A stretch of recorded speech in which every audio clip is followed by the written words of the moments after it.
بعض اوقات جذبات کا غلبہ بڑھ جاتا ہے اور جذبات کے بیان کے لیے زبان ساتھ نہیں دیتی۔ ایسی حالت میں آنسو ہی درد دل کو بیان کرتے ہیں۔ ابھی ہم اپنی زبان سے بے بسی کا اقرار کرنے والے ہی ہوتے ہیں کہ آنکھوں سے آنسو نکل کر یہ بتا دیتے ہیں کہ ہم آپ کی سچائی کا ثبوت ہیں۔ قاسم علی شاہ صاحب اپنی کتاب راہ عزم میں لکھتے ہیں، میرا دوست میرے دفتر میں داخل ہوا تو اس کی حالت کچھ ایسی ہی تھی۔ میں نے کندھے پر ہاتھ رکھتے ہوئے ہمدردی سے پوچھا، خیر تو ہے؟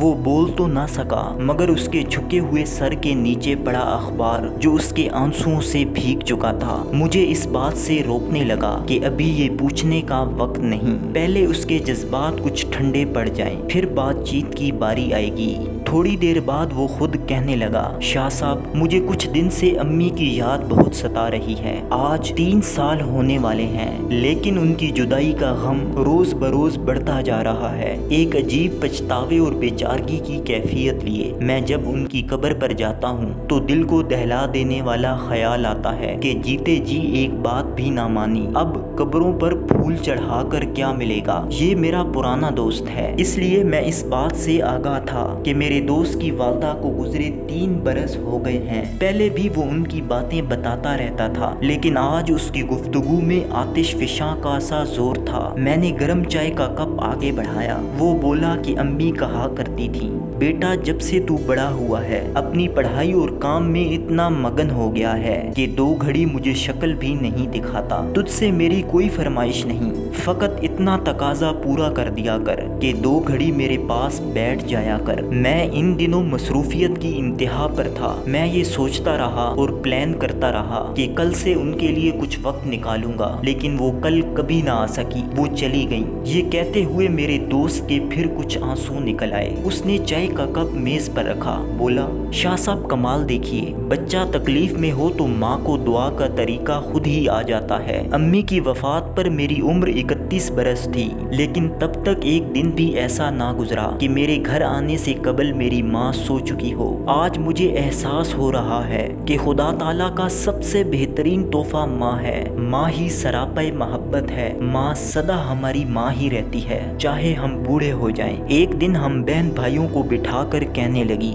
بیٹا میں نے صرف تمہیں ہی نہیں تمہارے ابو کو بھی پالا ہے، وہ تو بہت بے پرواہ تھے، مجھے ان کی تمام ضروریات کا خیال رکھنا پڑتا تھا۔ بیٹا میں نے تم لوگوں کے لیے اپنے امی ابو کو چھوڑا اور زندگی تم لوگوں کے نام کر دی، کبھی تمہیں ان باتوں کا احساس ہوگا۔ بہرحال میرا دوست اپنے دل کے درد کو بیان کر کے چلا گیا اور میں جذبات اور خیالات کی ایک نئی دنیا میں پہنچ گیا۔ مجھے وہ واقعہ یاد آ گیا کہ جب ایک صحابی رضی اللہ تعالیٰ عنہ نے رسول اللہ صلی اللہ علیہ وآلہ وسلم سے پوچھا کہ یا رسول اللہ صلی اللہ علیہ وآلہ وسلم مجھ پر کس کا زیادہ حق ہے؟ آپ نے فرمایا تیری ماں کا۔ پھر پوچھا کہ کس کا زیادہ حق ہے؟ جواب آیا تیری ماں کا۔ تیسری بار بھی یہی جواب آیا اور چوتھی بار جواب آیا تیرے باپ کا، یعنی ایک انسان پر ماں کا حق باپ سے 3 گنا زیادہ ہے۔ تاریخ گواہ ہے کہ دنیا کے عظیم انسان بھی ماں کی گود سے عظمت کا سفر شروع کرتے ہیں۔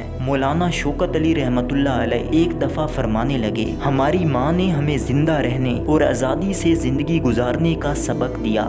گود سے گور تک علم حاصل کرنے کا حکم ہے، یعنی ماں کی گود ہی بچے کے لیے علم کی پہلی درسگاہ ہے۔ رسول اللہ صلی اللہ علیہ وآلہ وسلم نے جہاد سے افضل عمل والدین کی خدمت کو قرار دیا۔ آپ کی خوشیوں کو دوبالا کرنے والی ذات کا نام ماں ہے۔ کہا جاتا ہے کہ ناکام والدین کی کامیاب اولاد در حقیقت والدین ہی کی کامیابی کا اظہار ہے۔ کمال دیکھیے کہ خدا تعالیٰ جب اپنی محبت کا بیان دینے لگتا ہے تو فرماتا ہے کہ میں تمہیں 70 ماؤں سے زیادہ پیار کرتا ہوں، یعنی محبت کے لفظ کی شدت کو ماں کی ممتا کے ساتھ جوڑ کر بیان کیا گیا ہے۔ آقائے دو جہاں حضرت محمد صلی اللہ علیہ وآلہ وسلم فرماتے ہیں، ماں کے قدموں تلے جنت ہے۔ ابھی میں انہی خیالوں میں گم تھا کہ